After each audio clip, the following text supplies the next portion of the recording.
T, Hot Rod, and L Train coming at y'all. Man, it's the T Train Show. Y'all know what time it is, man. What up, T? What up, Hot Rod? What up, L Train? Y'all know what time it is, man. It's the Three the Hard Way. Welcome to another edition of Three the Hard Way. Coming off a fresh Cleveland Browns victory at the expense of the Las Vegas Raiders. But before we get into that, I've got to bring my guys in. First of all, the influencer, we had to pull him out of the locker room, Mr. Hot Rod, Rodney Young. What's going on, Hot Rod? Man, what is going on, Three the Hard Way Nation? What's going on, fellas? Y'all know who this is. This is your friendly neighborhood coach. And as I always say, you may not like what I'm saying, but you will listen. And the captain of Three the Hard Way, Mr. Terrence Austin. T, what's going on in your world, man? What's going on, fellas, and what's going on, everyone out there? Three the Hard Way Nation. Let's get this ship underway. Let's get rolling. Let's go. Let's do it, man. Shedeur Sanders. Shedeur Sanders made his debut today as the starting quarterback for the Cleveland Browns. Now, hey, fellas, we got to watch what we say about Shedeur, because there's a lot of sensitive Shedeur fans out there. Like, they don't understand that, we're not disparaging of Shedeur Sanders, but I have a coach's eye, and so I like to critique things. Like last week, I wasn't saying that Shedeur was a bad quarterback. I just thought that things didn't look good. But today, Shedeur Sanders, with a week of preparation, stepped up to the plate. Was it an elite game? Absolutely not. But you know what? He looked like a competent quarterback back there. The Cleveland Browns offense looked like a competent offense again. You saw some shots downfield. You saw the marriage between the run and the pass. Could Shedeur take this thing to another level? Of course he can. But fellas, before you get started, I just want you to think about something when it comes to Shedeur. As good as he looked today at times, just imagine if things would have been done right with this kid in terms of investing the time to get him prepared from training camp until now. Just imagine what the Cleveland Browns maybe could have had in Shedeur Sanders. I mean, he took a step this week off of just a week of preparation. Looking at things, they were talking about he had his iPad at lunch, he had his iPad at dinner, so he was constantly watching film. Just imagine what Shedeur could do if he had a whole franchise that believed in him and just invested the time into making him the quarterback that they need to be. What did you guys think about his debut today? Yeah, hey, like you said, it wasn't elite, but it was good enough. And also, too, to piggyback off of what you said, we may not be 3-8 had, Shedeur been taken seriously. Right. Some weeks back, we may be playing 500 ball right now. But hey, that's in the past. Let's go with what we, where we are right now. I love what he did today, okay? I love what he did. Again, you can tell that he really put forth an effort this past week and, made a lot of improvements coming out of last week, okay? And I can't wait to see what happens next week. I can't wait to see, what he does next week. I think we got the 49ers, and I'm looking forward to it. Shedeur was 11 for 20 with 209 yards, 1 TD, 1 INT. That happened so fast. He didn't, see that coming. Right now, his QBR is 87.3. I love what the running game, looked like today. Oh, and I'll save the defense for Rod, I tell you. I'll save the defense. Gino's going to be feeling that front seven in his sleep, okay? He's going to be feeling them. But, hey, overall, I love what the Browns did today, backing up to Shedeur. Again, his first start, way to go, got a victory. Now let's get another one next week, okay? Let's get another one next week on top of what he did today and on top of last week's practice. He'll get another week. Now this week will be kind of short because of the holiday, but he's the type that will do something even on the holiday, okay? Because, again, they say he's the first one there, the last one to leave, and he works in between time. So, like what we took place today. I like what I saw. I got to watch the game, and can't wait for next week. So go ahead, Rod. I'll throw the alley-oop to you. There you go, homeboy. All right. Well, I did on my locker room segment, I did address the Shedeur apologist who was trying to bombard Three the hard way as if we were, talking down to Shedeur. And I just and it wasn't even the case. Not even close. No. Call it as we see it. Call it how we see it. Like I said, you may not like what I say, but you will listen. And let me put a caveat to that. Maybe I should say you may not like what I'm saying, but you should listen all the way. That's the issue, okay? And listen to it is an entirety. We weren't busting the kid down. We were just saying there was some fundamental flaws. Now, watching him today, I can honestly say he has been coached. He was coached this week because he took 1 sack for less than 5 yards. There was no spinning out of the pocket this week. Yes. He rolled out a lot. He threw a dime to Isaiah Bond. He looked good. Okay? Was he perfect? No, and I wasn't expecting him to be perfect. Did he manage the game? He did. He managed the game. Now, my thing is, now Kevin Stefanski is in a conundrum because you have to give this kid an opportunity, okay, to play against the 49ers, okay? I don't care that Dylan Gabriel be out of concussion protocol. You got to give him the opportunity to play a couple of games, okay? Defensively, the Browns' defense was off the chain. Now I know we'll have people come across because you know what they're gonna say. Oh, well, it was the Raiders and they were 2-8. Okay, so what? They're professional football players. Football is football. Okay, that defense looked outstanding. That front four was amazing. Myles Garrett got 2 more sacks today. I really believe that this guy is going to break the record. He's at 18 sacks now. He's going to get it, Rod. Yeah, I think he's going to get it, okay? But the defense was playing outstanding. Inside, Mason Graham was a record. They were just killing people up front, okay? Isaiah McGuire, they were just killing people up front. Wessinger. Okay, Wessinger, again, to me, he's a defensive rookie of the year, period.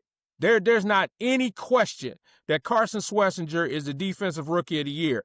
And here's the crazy part. You cannot deny, even though the Browns aren't winning, that Myles Garrett is defensive player of the year. There's no way. I understand that they're not winning, but Myles Garrett is an absolute game changer. He's a record. Who else you going to put up there, Rod? Who else you going to put up there? Who?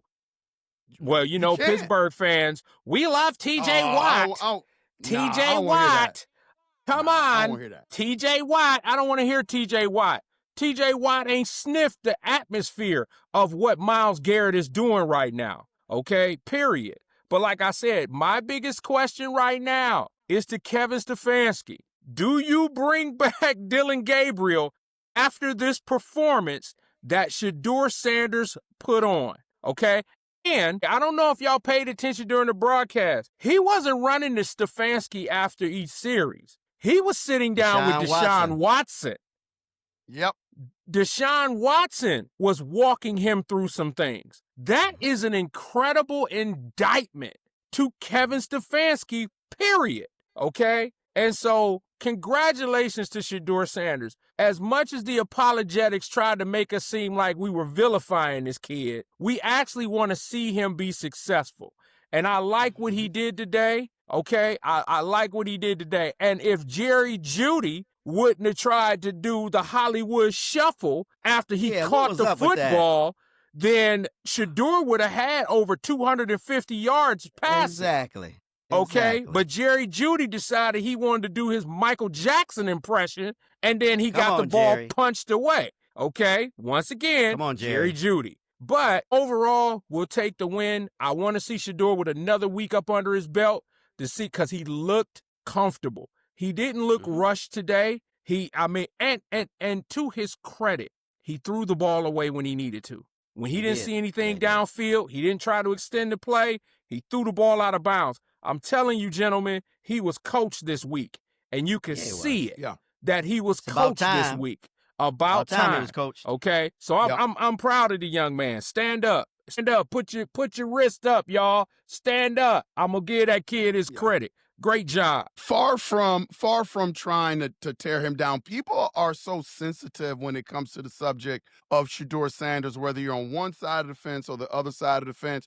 To the people that thought that we were highly critical of Shedeur last week, because again, I stand by what I said because I know the caliber of this kid. That did not look good. Now, we all knew, and we said it on the show, that there were reasons why it shouldn't have looked good, and it didn't look good. It's because of the reps and the treatment that he was getting in practice in terms of his prep, but that still doesn't get rid of the visual of it didn't look good, because now you have to say, well, compared to last week, going into this week, looking at his body of work now for 2 games, which looked better, last week or this week? This week looked better. Yeah. And then I want to touch on what Hot Rod said about the quandary that Kevin Stefanski is in. Here's what's going to happen, fellas, and I'm calling it right now. You heard it first here on 3 the hard way. Kevin Stefanski has already pretty much said when Dylan Gabriel is healthy that he's going to be the starting quarterback for the Cleveland Browns. Dylan Gabriel will not get healthy this week. He will not get healthy this week. They are going to keep him in concussion protocol because Kevin Stefanski doesn't want to have to make a decision on 2 healthy quarterbacks. And he knows that if he has to make a decision and put Dylan Gabriel back in the game ahead of Shedeur Sanders, man, that's going to be chaos in Cleveland. Nobody's going to want that. Nobody's going to accept that. So playing in front of an empty stadium, too. That's right. So my thinking is they're going to keep Dylan Gabriel on concussion protocol for 1 more week to see what Shedeur Sanders can do. Fellas, what do you guys think about that? Well, hey, I'm okay with that, and my prayer is I hope that, Shedeur goes out and even has a better game next week, okay, against a much tougher opponent, a much more physical opponent, okay? So, Shedeur, let's go ahead and go and make it happen and make the coach's job even much more tougher the following week. Yeah, make his job even tougher, okay? I've seen enough of Dylan, okay? I've seen enough of Dylan. Now it's time to see, what Shedeur can do because, again, the season will soon be winding down. We have 2 first-round picks next year, so we need to see what direction we need to go in. So let's continue to roll with Shedeur. I'm watching the highlights in the background now. Let's continue to, roll with him and see what we got, okay? And, hey, P.J. Washington beat the 49ers a couple years ago, so Shedeur can too. Shedeur can too. So let's roll with it and make the coach's job even tougher. What do you say, Rod? So right now I'm looking at the schedule. They have the Niners at home, which that place is gonna be rocking. Okay, a 3-8 football team in that stadium is gonna be packed. All right. Yep. Then you have the Titans and then the Bears. 3 winnable games. Okay. 3 winnable games, and that gives Shedeur another week to get things up under his belt. Like I said, the fear that Kevin Stefanski had has now come to fruition. It has come to fruition because this kid is going to get better each and every week. If you looked at the pass that he threw to Bond, y'all look at Myles Garrett's reaction. Myles Garrett was absolutely floored because he's never seen a quarterback in his years being in Cleveland do something like that. Shedeur Sanders has won the locker room, gentlemen. He's won it. And so there ain't much that Dylan Gabriel can do other than switch his position and help out the running back room. Other than that, Shedeur Sanders has earned the right to play against the Niners. He has earned the right to play against the Titans. He's earned the right to play against the Chicago Bears. He's earned that right, okay? We've seen the Dylan Gabriel experiment. No knock on that young man. I think he'll be a fine backup, okay? However, this is Shedeur's time, and he's going to take advantage of it.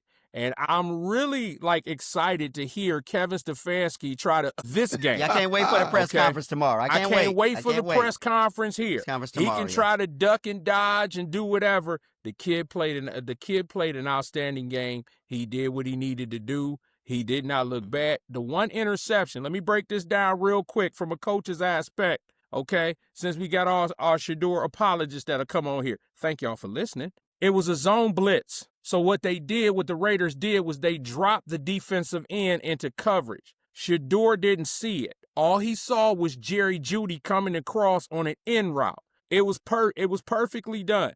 Shedeur did not see the defensive end drop.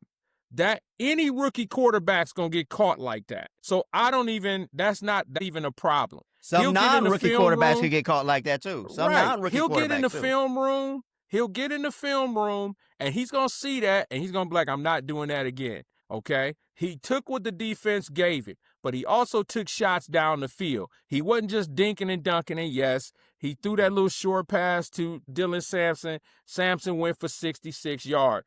I don't care how he did it. He did it because when Dylan Gabriel was in there, when Dylan Gabriel was in there, he couldn't even throw a legitimate swing pass. So I'll take that. We'll take the dub, okay? Now I want to see Shedeur with another week up under his belt, play a little bit better defense because the Raiders' defense was not very good, okay, other than Max Crosby. But the 49ers' defense is going to be better. I like it that it's at home. I think Shedeur is going to get better, y'all. He's coming. He is coming. And if Kevin Stefanski, go ahead. Yeah, from a coaching standpoint, Gerard Cherry said something very interesting at the end of the game too. Being that, Shedeur doesn't mind throwing downfield, our receivers need to, complete routes, continue running routes. They're not used to, the long ball, but with Shedeur, they have to get used to that. What's your take on that? That's what Gerard Cherry said. Well, there was one pass to Cedric Tillman that Cedric Tillman stopped running. He stopped. Okay. I don't care that it was double coverage. You run. I don't think he thought that Shedeur was going to throw that ball. Okay. And that's just getting to understand your quarterback and getting to understand your receiving core. Okay. And so that's just going to take time. And that's okay. He understands who Harold Fannin is. He understands who Larvadan is. He understands Isaiah Bond. Why? He threw to those guys in practice. He understands those guys, okay, those second unit guys, okay? Jerry Jeudy, like I said, that one crossing route with Jerry Jeudy, he hit him. He was wide open, okay? I mean, it was a beautiful pass, all right? So you seen the good of Shedeur. I even seen him step up in the pocket. That's why I'm saying he was coached this week because the bad habits that he had, he didn't show this week, okay? He didn't take big sacks. He didn't try to roll out backwards and drop too deep. His drops were fine. So that shows you that Shedeur Sanders was not coached. Now he has been coached, and now you see who he really is. So for all our Shedeur apologists, congratulations. He's doing what we thought he was going to do. But don't get it twisted. If he does and makes a mistake, I know me, I'm going to call it out, whether y'all like it or not. Because he ain't Joe Montana. He'll get there, but he ain't Montana. He's got a lot of learning to do, but congratulations to him. I'm so happy for him. I'm happy for him. He should have got a game ball. I hope he got a game ball. The sad thing about it is exactly what I mentioned at the start of the show. If the Browns would have invested the correct time in this kid, where would he be in terms of his development? Man, absolutely. Just after 1 week of tutelage and getting reps with the first string guys, you can see a definite rise in the quarterback play compared to Dylan Gabriel. He is the better quarterback. I'm not one of these guys to throw conspiracy theories out there, man. But the one thing that I was disappointed in, and this is just me selfishly being disappointed, a lot of those opportunities where we got in the red zone, the Cleveland Browns went Wildcat. That was something a little bit different. And the reason why I say that it's unimportant, but it's important because they scored on both of those plays. So hats off to the play calling and Kevin Stefanski with the offensive organization and all that stuff. But I know that if Shedeur doesn't take this thing to an elite level, stats are going to start to be compared. And so when they took the ball out of his hands down there, me selfishly, I was just a little bit disappointed because when Dylan Gabriel gets healthy, it's going to come down to who and what stats to kind of build your narrative the way you want to build your narrative. And this is why I said it was so important, fellas. When Dylan Gabriel was getting his opportunity, I was just like, man, let them exhaust their opportunity with Dylan Gabriel because when Shedeur gets his opportunity, I want the same treatment for Shedeur. And so I'm hoping that he continues to get that opportunity. But, man, there was no question in talent. When you look at the two, when you give it the eye test, Shedeur Sanders, I don't care what round he was drafted in, first round, second round, fifth round, seventh round, he is the better quarterback for the Cleveland Browns going forward. Right. Yeah. So, And we saw that today. Yeah, we saw that yeah, today. Saw it today. in Go ahead, Rob. regards of the Wildcat, I'm gonna come with you with this. Is I wouldn't have been as upset about it if I didn't see Stefanski do it with Gabriel. He did the same thing with Gabriel. He went Junkins in the red zone in the Wildcat with Gabriel. So I didn't really look too deep into that because he did it with Gabriel. And I think, at least and he's I'm only gonna consistent try then. to piece things together, is I think maybe because they're both rookie quarterbacks and it's really important to try to get that score within the red zone, and rookies have a tendency to, they don't think things through. So what's the best thing to do?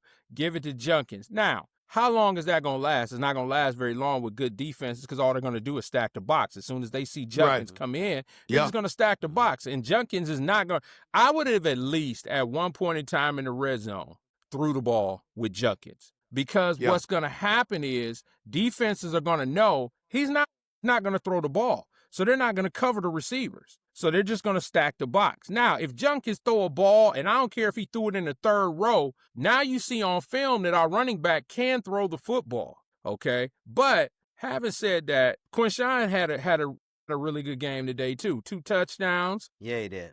He took a lot of pressure off of Shedeur. I just think, like I said, the rookies are standing up right now. The rookies are standing up right now, and they're saying that we're going to change this culture. Junkins, Shedeur, Schlesinger, Mason Graham, they're talking about changing the culture. And I'm all They're going to for save it Andrew right Barry's job, too. They're going to save Barry's job, too. Absolutely. They are. Yeah. Absolutely, they're gonna save his job. Now Stefanski, that's gonna be a different case. But we talked about that before, is that there's a slim possibility that he will return next year. But, I like what I saw today. I really did. Like what I saw. Yeah, here's what we got to do as Cleveland Browns fans, because I think when we have good days like today, like we got to embrace those. Like I know that the one little swing pass to the Sampson, he went for 60 yards. People are going to say, well, that wasn't a bomb. That was a little swing pass.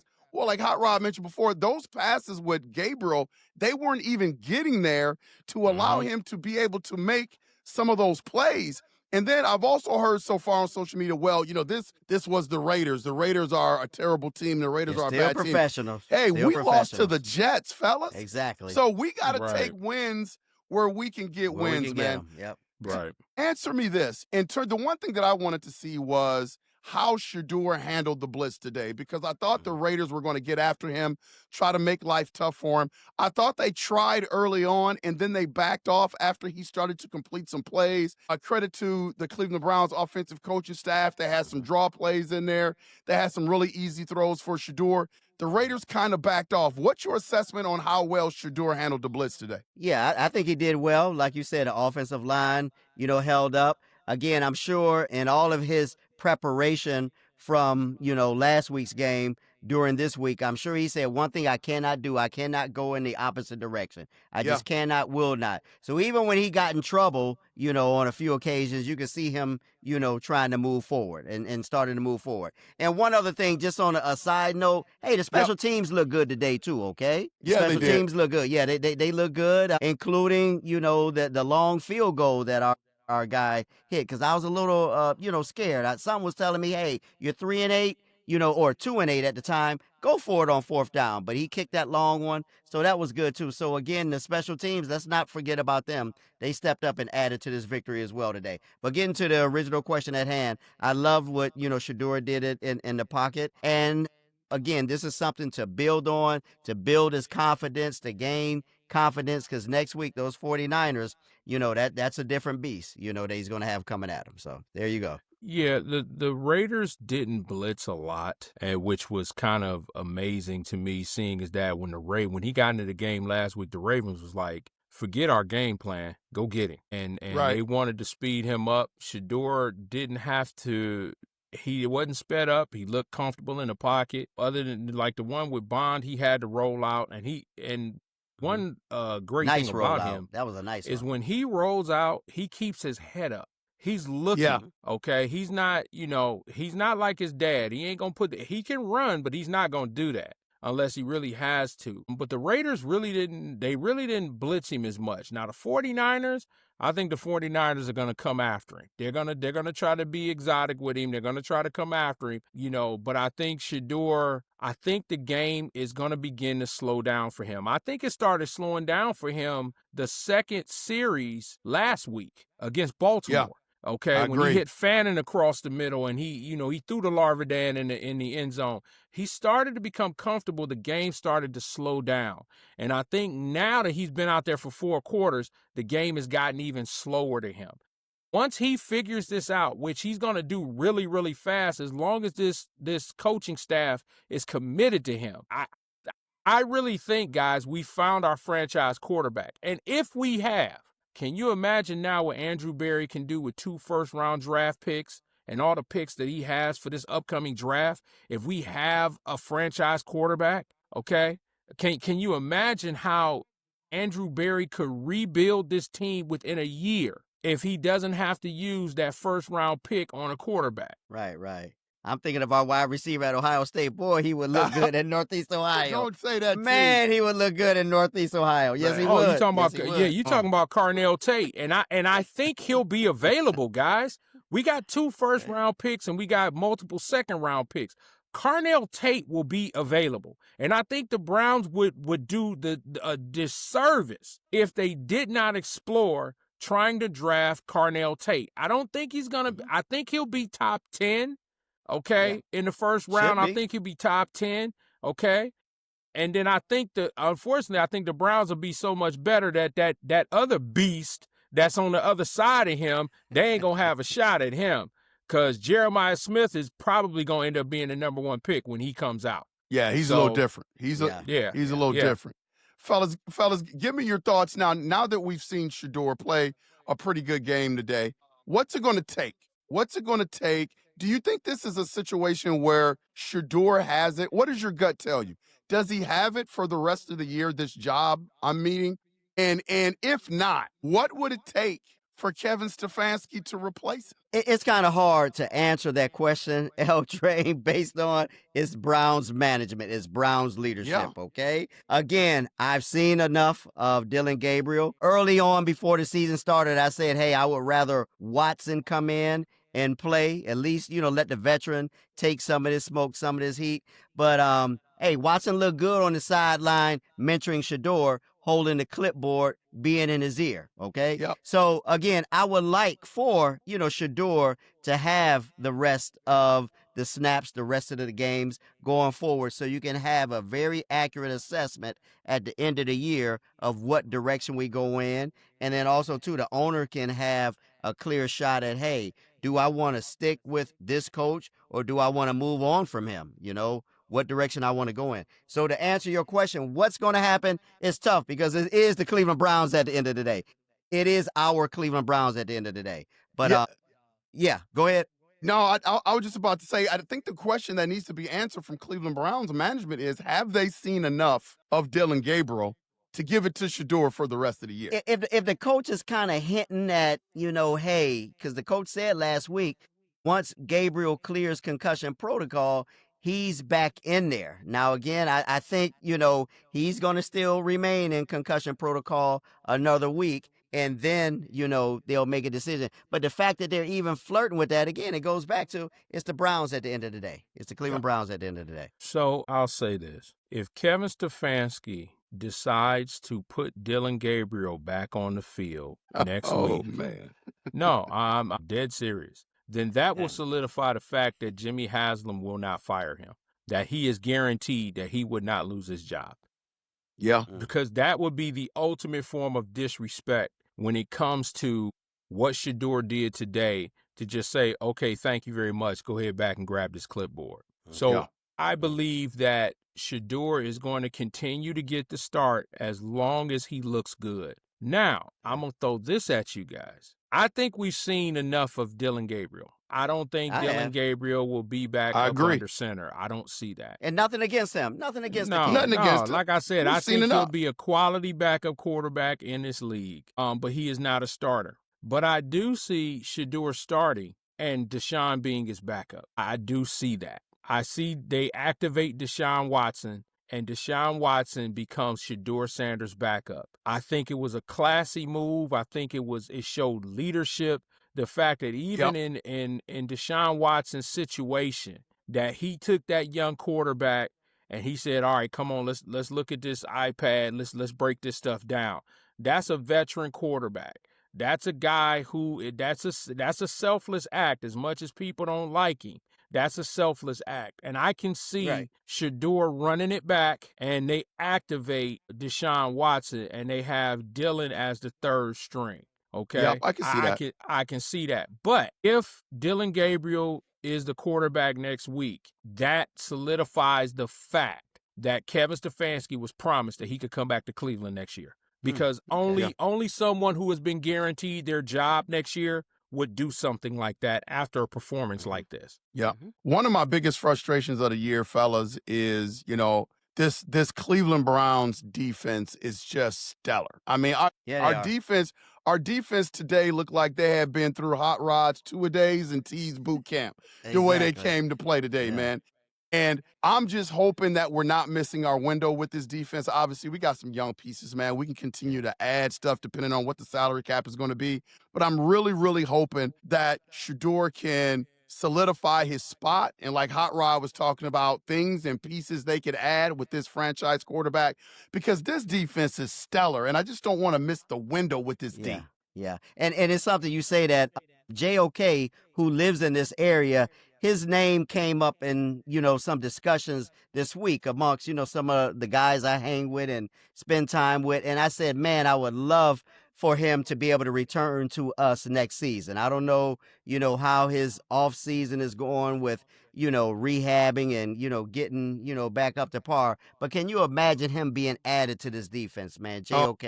Man, can you imagine that? So like you say, this defense, again, my prayer is that we have at least another couple years, with them, okay, on top of this great rookie class that we have going forward. So, but that just kind of came to mind. You were saying that thinking of JOK. If Jeremiah Owusu-Koramoah can come back, in form with Devin Bush and Carson Schlesinger, you have an elite linebacking core. You already have an elite defensive line. And gentlemen, may I remind you that Martin Emerson will be back next year. So now you have Denzel Ward on the outside. You have Martin Emerson on the other side. Now that, they traded away, I call him BBCT, burnt bacon, crispy toast. They Newsome. They went on ahead and traded him away. I'm liking that trade now. Because Campbell is now on the outside, so you honestly could move Martin Emerson in the slot. You could throw Emerson in the slot, or you could put Campbell in the slot, put Emerson on the outside. If Denzel gets hurt, now you can throw Martin Emerson on one side and Campbell on the other. That's a good move, and that's why I believe Andrew Berry has, like the Cap has said, he saved his job. I think he saved his job for another year because of the moves that he has made, even though we didn't like the fact that he traded Joe Flacco to the Cincinnati Bengals. Joe Flacco's not going to play again. That's only going to last for so long. So getting rid of Greg Newsome is not going to come back and haunt us at all. This defense is a really good defense. Are they elite? I'm not saying they elite. I'm not saying that. But Jim Schwartz has done a really good job in keeping this defense together even through the midst of this.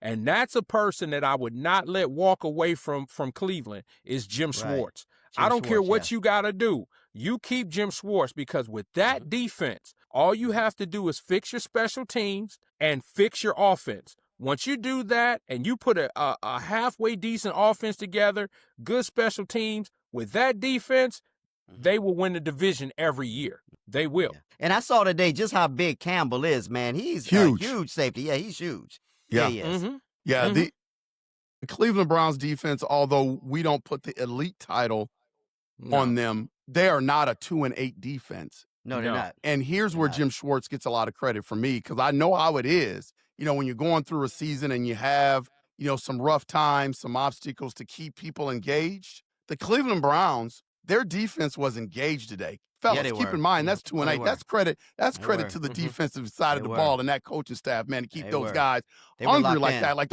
those guys were not hungry Yeah, they were today. locked They in. were starving. They were They locked were in. starving today, man. Yeah. So it's gonna be interesting to see, man, where this Cleveland Browns team goes, man. Shedeur, I applaud Shedeur, man. Really, really proud of the kid coming in. Yeah, I am. It sounds like he put in a lot of mental prep for this game. It was great to see Dion, Oh, yeah. you know, The up Hall in of Famer.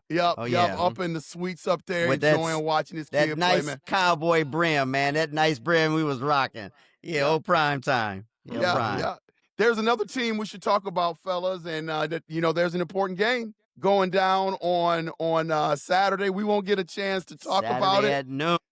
but we will get a chance to talk about it next Sunday. A little post-game chat. Maybe we may have somebody's brother, come on and talk about that team up north. Somebody has a brother that is a fan of that team up north, so we may have another sibling on 3 the hard way. But let's kind of preview this game, man. The Ohio State Buckeyes versus that team up north.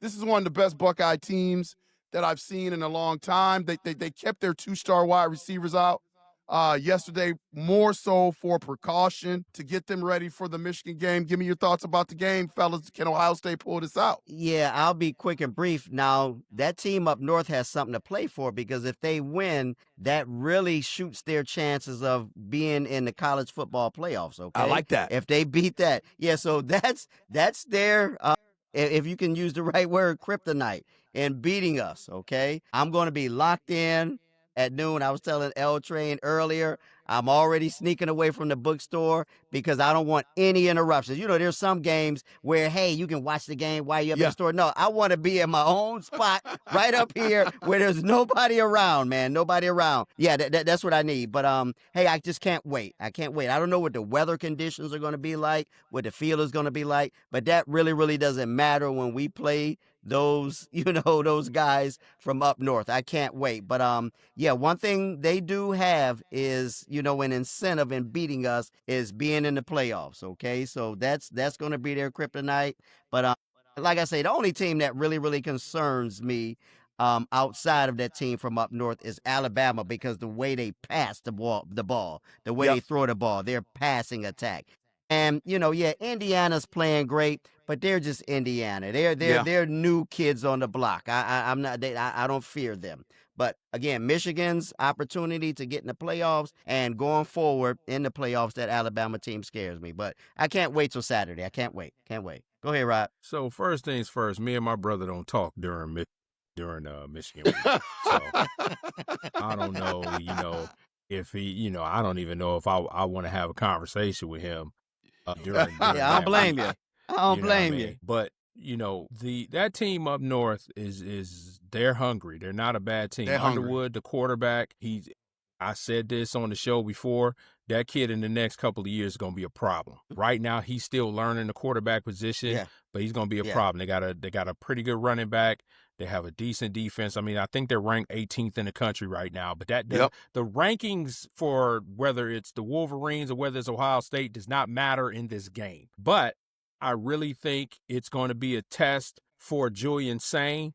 I think this will, other than if they play Indiana in the Big Ten championship, I think this will solidify Heisman Trophy. Julian Sain has been absolutely phenomenal this entire video game season. stats. Yeah. This game. 80% completion rating. That is unheard of. And the thing is this kid is so young, he's going to get better. That's the crazy part. And then with Carnell Tate and Jeremiah Smith, and then Max Clare, who actually, because Smith and Carnell Tate were out this last game, Max Clare, the tight end, went for 100 yards. And then you forget about Ennis. Yeah. Ennis is a 5-star receiver, and he's the third option on this Ohio State team. Okay? I'm going to be glued to my television because it is the game. Gus Johnson is going to call the game. I love when Gus Johnson calls the game because there's a hint of excitement that comes into this game. It is in Ann Arbor, which does concern me a little bit because the Buckeyes don't play well in Ann Arbor. However, Matt Patricia has that defense playing at an elite level. They're going to be ready. An elite level. He is playing pro-style defense at the college level, and he's done it all year. And there's been trouble with teams, okay? So and of course he's from up under that Bill Belichick umbrella. So the question that you ask is, what is Matt Patricia going to take away from Michigan? He's going to take away something. And if he takes away the running game, they're going to have a problem, okay? But I never count that team up north out. I never will. But I just truly believe in my heart of hearts, this is the Buckeyes' year. I think they're better than they were last year. Yeah. I see him taking the quarterback completely out the picture. I think that's what Matt Patricia's going to do. Cut the head off the snake. I think it'll be a game for a quarter and a half. The Buckeyes will come out second quarter and then come out at halftime, and I think the Buckeyes will just impose their will. No, the Wolverines. I just really do. But like I said, just being a realist, you can never count out the Wolverines. This is a rivalry game. You can't count them out. They're not going to come out there and they're not going to lay down. If the Buckeyes win this game, they're going to have to earn it. Because the Wolverines will not give it to them. But I'm looking forward to it. Oh, yeah. Can't wait. When you look at the game yesterday, man, I thought, obviously the Ohio State Buckeyes had their two top wide receivers out. But I thought, the game plan in terms of what Ryan Day was doing was kind of sending a message, to that team up north for next week. They were pounding the rock, man. They were running the football down Rutgers' throat every opportunity they can with their trios of running back. And, do you think that Ryan Day, purposely, again, the wide receivers was out, but do you think that he was trying to send that physical message to that team up north for next week? Of course he was, okay? Because if you're talking about it, others are talking about it, we all saw it, okay? So, I think that's what he was trying to do, okay? Because, again, it's a chess game. It's a chess game between organizations, between coaches. Yeah, it definitely was. Because, again, you're talking about it, you saw it, so they saw it as well. Now, what would they do to counteract that? That's the million-dollar question. What would they do to counteract it? Because, again, like Rod say, hey, we cannot take those guys from up north lightly. Can't look at their record, can't look at where they are in the rankings. None of that matters, man. Yeah, none of that matters. Now, two pit bulls in the middle of the ring. That's right.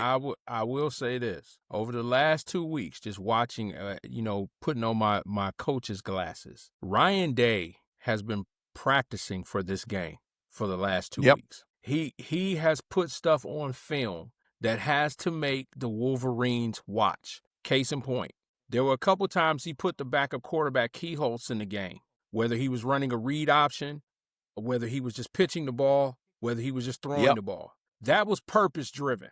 He put that on film so that the Wolverines would have to game plan for it, okay? Ryan Day has been practicing and putting stuff on film so that the Wolverines would have to practice it.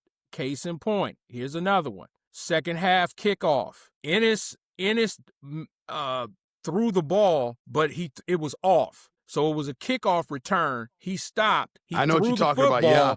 The ball went out of bounds. They did that a few weeks ago, and it went for a long run. He just missed through the ball. That's stuff that you're putting on film, and as a football coach, you have to game plan against it. You have to. He's just putting more stuff on Michigan's plate to be able to game plan. Ryan Day, now, my only concern for Ryan Day is when he plays the Wolverines, he overthinks it. All the time. That's what's been getting him in trouble over the last 4 games, is he overthinks this game. It's the same kind of game. I can go on record and saying, okay, and I know people will come back at me. There is nothing that the Wolverines have that can deal with Jeremiah Smith. There is nothing that the Wolverines have in their secondary that can deal with Carnell Tate. There is nothing that the Wolverines have that can deal with Brandon Ennis, Bo Jackson.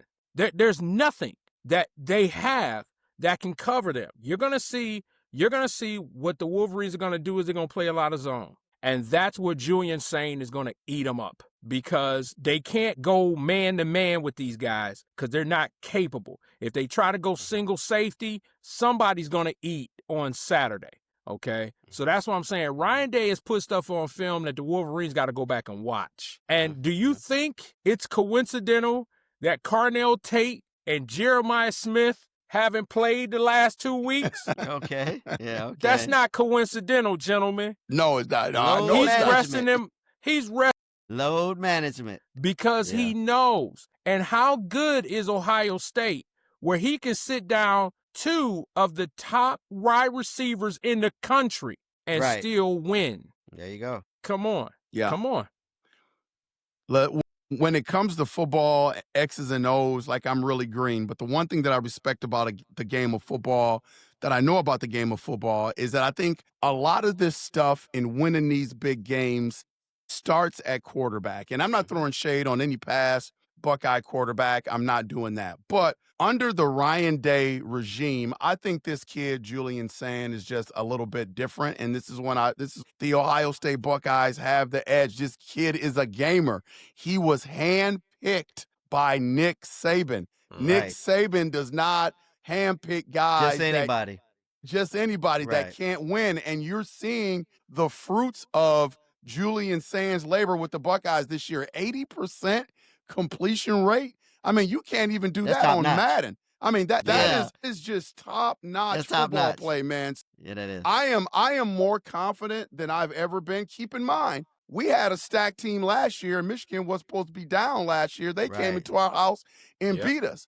The difference is going to be a guy at the helm that has leadership qualities, that can make big plays in big games. Not saying that Will Howard couldn't. It just looks a little bit different with Julian Sand, fellas. That is all that I'm saying about that game. I There you just go. think that Julian Sand will be prepared simply because he has to go against Caleb Downs and Matt Patricia's defense every day. I think that's what's going to have Julian Sand prepared, because if you can play against your own defense and move the ball against that defense, there's not a defense that anybody can throw in front of you on things that you haven't seen. That's why I said I think these next 2 games for Julian Sand is Heisman Trophy. He's up to bat. He now can put his best foot forward for the Heisman Trophy. If he can beat the Wolverines and he can win the not only the Big Ten championship but national championship doing what he's doing, you can't help but say he's the Heisman Trophy winner. And he'll have that shot to come back the next year and do what only Archie Griffin has ever done in history,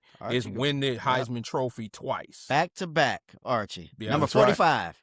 Number 45. Yep, great assessment. We're definitely going to have our eyes on that game Saturday. Fellas, I got a mystery Brown of the week for you. You guys ready for this? Remind me of what the score is. Who's Rod's got the lead? up 5-3. Yeah, Rod's got me 5-3, I believe. Yep, 5-3. Okay. Yeah. Well, It's about to be 5-4 though. Hands up, Rod. Cap's been getting them in, but that's because you've been doing them super old Browns. That's how he.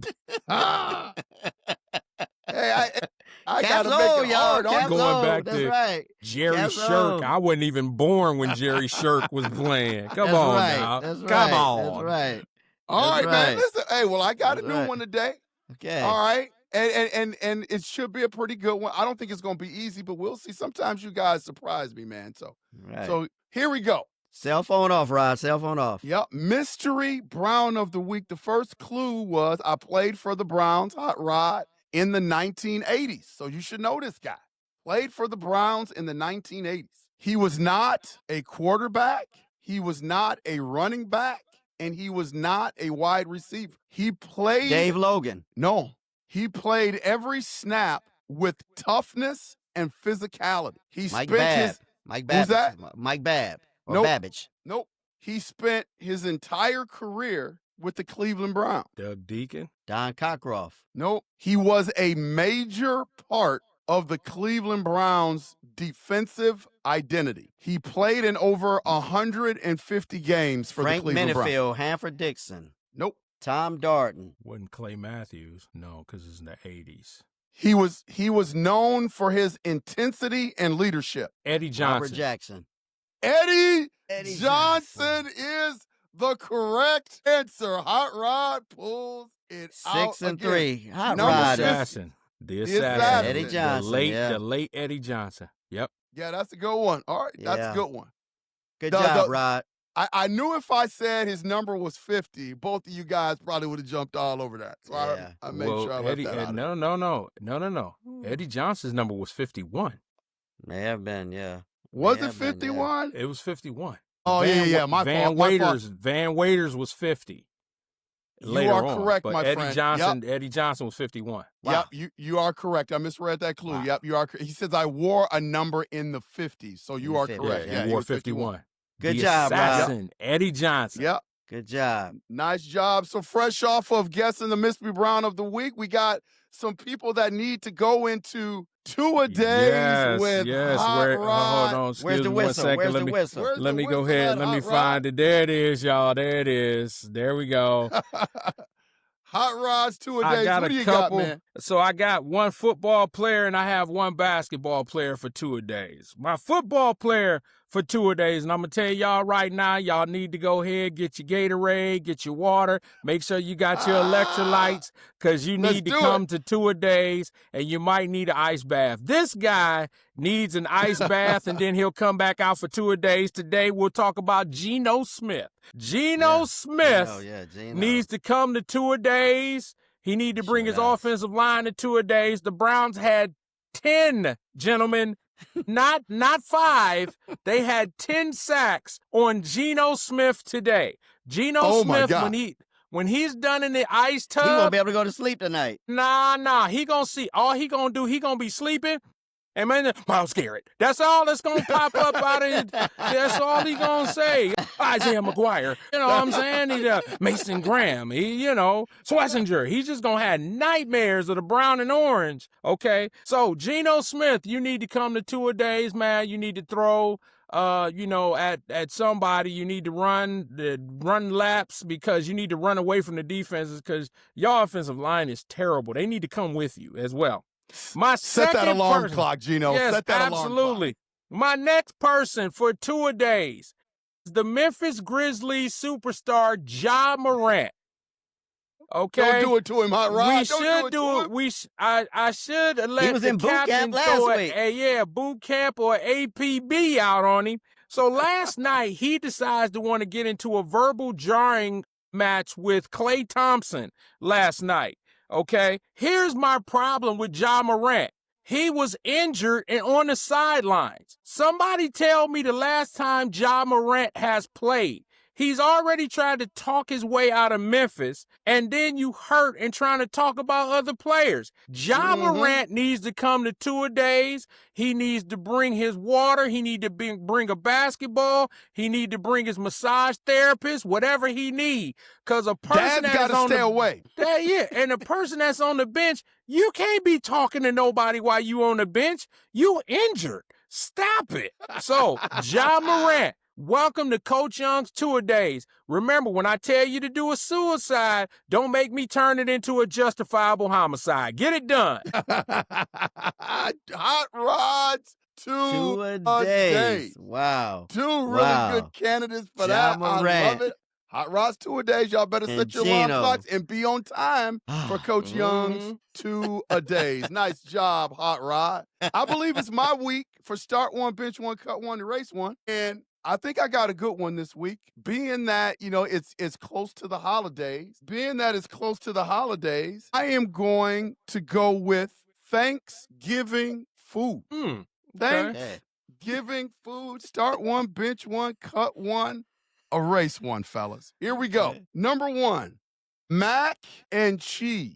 I'm not talking about the stuff in the box. I'm not talking about Kraft macaroni and cheese. I'm talking about soul food mac and cheese on your Thanksgiving table. Like what your mother used to make, what your mom used to make. Oh, my right. goodness, man. Oh, my goodness. Mac and cheese. Miss Jones. Yep, Mrs. Jones. Second one, sweet candy yams.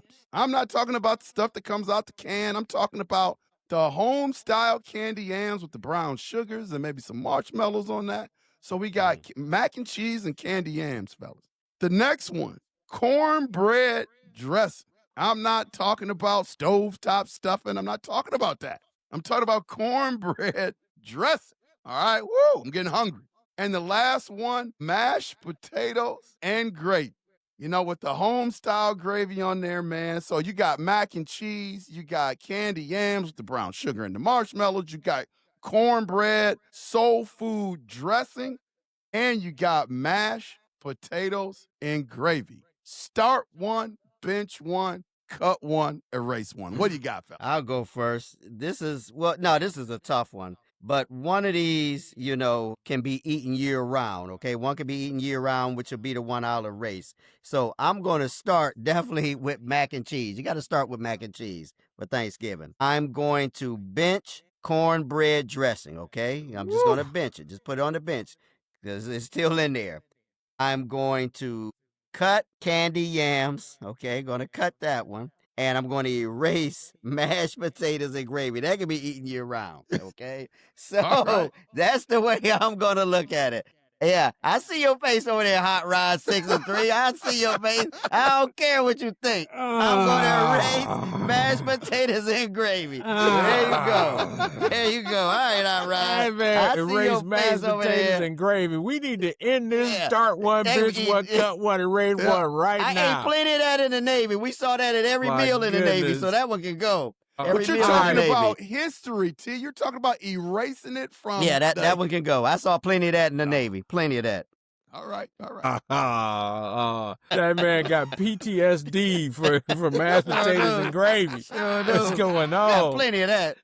All right, here we go. For me, I'm going to start cornbread dressing. I'm a man. I can sit and eat dressing by itself all day. I can. I'm going to bench mashed potatoes and gravy. That's always the go-to, okay? Yeah. This going to surprise y'all. I am going to cut mac and cheese. I've never been a big mac and cheese guy. So I'm going to cut mac and cheese. Hot Come on, Rod. man. Come on, Hey, man. man, my It was kids made right for you. love it. My kids love it, but I've never been a big mac and cheese guy. And then I'm going to erase candy yams. I just never, even if how good you make them, it's hard. It's hard for me to eat them. So I'm going to start cornbread dressing, bench, mash, and gravy. I'm going to cut mac and cheese, and I'm going to erase candy yams. Okay. All right. I can see that. I'm a be with Hot Rod. I'm gonna start cornbread dressing. That's probably Come my on, favorite man. thing Come on. in the world. I can eat that all day. Come on. And what's really peculiar about that is neither one of my kids like cornbread dressing. They call it wet bread. They don't like the wet bread. Hey, Which is more for us then. That's what I say. So I'm gonna start cornbread dressing. All right. I am going to bench mac and cheese. I love a good mac and cheese. I am going to cut mashed potatoes and gravy. You just can't do better than mashed potatoes and gravy, man. And if I had to live without something, so I'm going to erase this, it would be candied yams with brown sugar and marshmallow. Even though that's good, if I had to live without something, it would definitely be that, fella. Wow. So, start one, bench one. Wow, that was a good one. Cut one, Thanksgiving edition, fella. Shout out to potato salad. Come on. I hear that, man. I should have added that to the list. Hey, let me ask you this. Are you guys turkey guys? Like, I think turkey is a little bit overrated. I'm actually a honey baked ham guy. I love honey baked ham. Yeah, I love turkey. I love turkey. Here in Virginia, I have it smoked sometimes. Have it deep fried, have it baked. I've had it, it's all about the way it's prepared, okay? Yeah. So, this year I don't know, how it's going to be prepared, but I will have my feet up under somebody's table ready to eat. I tell you that. I sure will.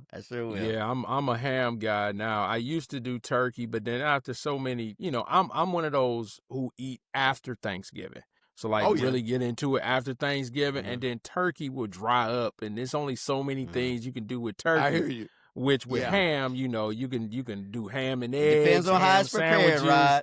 Yeah, I get it. Depends on how it's prepared. Man, my wife prepares it, and my mother used to do it, and I would eat it up. But then after day 2 or day 3, I didn't want any more turkey, so I just kind of steered away from it. But to each his own. But yeah, I'm a ham guy. Gotcha. Well, let me ask you this, because I get into a debate with a lot of people up here, man. And people just look at Thanksgiving as kind of like this smorgasbord of food. And yeah, you want to have a full table, but I just think there are certain foods that just don't belong in Thanksgiving. Like do you think something like spaghetti belongs on the Thanksgiving table? Doesn't belong. It doesn't belong. No, Erase that. Erase spaghetti. Erase that. That is a hard pass. If Yeah. I walk into a house and they doing Thanksgiving and I see spaghetti, I'm gonna look at them like, what is that? And why are you making that now? No. Get it out of here. No. Yeah. No. All right, yeah, so I had to get y'all thoughts on that. Man, start one, That's bitch, good. one, cut one. Yeah. Thanksgiving edition. It's time for our parting shots, fellas. What do you got? Okay, I'll go first. I'm a 6 days ahead, but my grandmother back home in Cleveland, back home in Warrensville, will be turning 105 next Saturday, fella. Wow. 105. She crossed Alpha Kappa Alpha Sorority Incorporated in 1943 campus of Fort Valley State in Georgia. Okay, come on. She was active up through COVID, I believe. I don't know if she's still active now. Still in her right mind. You know, she has her good days and bad days. But shout out to my grandmother, okay? A classy woman, classy lady. She's a former educator, well, always an educator. Sound in the AME church. She loves the AME church. And according to her greatest, if you ask her, you know, what was her greatest accomplishment, it was when she was in charge of the League of Women Voters back in the day, okay? Come on. The League of Women Voters. So shout out to my grandmother. I was going to travel home this weekend to, you know, see her for Thanksgiving, but I think I'm going to wait till around Christmas. But she'll be 105 and still in her right mind. She used to sit next to my grandfather and watch the Cleveland Indians. My grandfather, you know, his favorite player was Larry Doby. He loved some Larry Doby back in the day. Loved Larry Doby. So there you go. So shout out to my grandmother who will be 105. Wow. Shout out. Back in Warrensville. That's a celebration. And still lives at home, too. She still lives at home. Lives at home. That's awesome. Yep. Right on. I got a couple. I'm gonna get them in real quick. Number one, I wanna send a shout out once again to Shedeur Sanders for showing great character today, getting himself prepared for this game, and you know doing what he need to do to give the Browns a win. So I want to shout out Shedeur and looking forward to what he's doing and what he may do next week. I also want to send condolences to the family of the late Rodney Rogers. Rodney Rogers played for the Denver Nuggets, came out of Wake Forest, had a tragic ATV accident that made him a quadriplegic. He just passed away. Rodney Rogers was a dog. Okay. I don't know if he's lefty. Rodney Rogers he could rebound, he could defend, he could score. Did he play with David Thompson? No. Rodney Rogers was in the Dikembe Mutombo era. Okay. Yeah, Rodney Rogers actually played for the Phoenix Suns too. He played for a few teams, but you know, I just want to send my condolences to his family. Rodney Rogers was a player, man. I enjoyed watching Rodney Rogers play, and the way Rodney Rogers was built. If you was walking down a dark alley and you needed somebody to roll with you, I'm gonna take Rodney Rogers. He was that guy. Okay. So shout out and condolences to his family. Awesome, man. Awesome. Well, we talked about my pardon shot. We talked about Bernie Kosar last week was part of my pardon shot, but I want to throw a shout out to the 21-year-old Ohioan Bryce Dunlap, who died suddenly after a medical emergency, who was a big Cleveland Browns fan. I saw an interview. I don't know whether it was mom or aunt. Please forgive me. I really didn't get a grasp of who was speaking. But they said that Bryce was a big Cleveland Brown fan. He knew the history of the Cleveland Browns, rooted for the Cleveland Browns, and the family thought that he would really get a kick out of knowing that his liver went to the legend, Bernie Kosar. So shout out to the Dunlap family and shout out to Bernie Kosar on the speedy recovery, man. We hope everything continues to go well for Bernie Kosar. That is my parting shot. Well, fellas, another good show, man. Hey, you know, this week, it's a great time to be a football fan in Ohio. We got some excitement with the Cleveland Browns. We got some excitement with the Ohio State Buckeyes and the big game next week. So I can't wait to continue to cover it with you guys, man, for sure. Same here. Same here. Give a final. Cavaliers beat the Los Angeles Clippers 105. Good. Let's go. Let's go, Cleveland Cavs. Yeah. So please hit that like and subscribe button. 3 the Hard Way is blowing up. Tell a friend about us. That's right. I love the engagement last week. Everybody writing in comments. You know, even if we don't agree, we can get into the comments. Come on back. And talk about it. Continue to watch. And we're going to continue to roll this thing out, man. A lot of people have suggested hey, 3 the hard way, y'all got to start doing some live shows. I promise you that's going to come up so we can engage with our audience a little bit better. So that's coming up. Just be patient with us. But for Coach Rodney Young and the captain, Terrence Austin, we will see you next week on 3 the hard way. See you later, fellas. Y'all be blessed. Have a good week. Thanks for watching. Don't forget to like, subscribe, and share.